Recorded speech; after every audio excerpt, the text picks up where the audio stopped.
একজন মানুষ ছিলেন খুবই গরিব।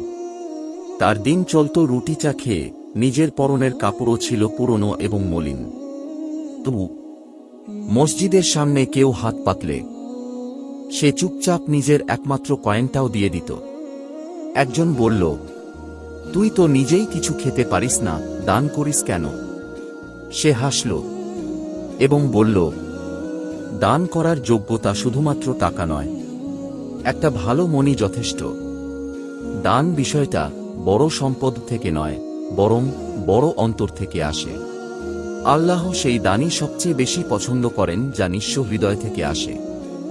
যার কিছুই নেই দান করার মতো, তবুও সে যখন নিজের শেষ সম্বলটুকু উজাড় করে দান করে দেন, তার মতো দানশীল আর কে হতে পারে?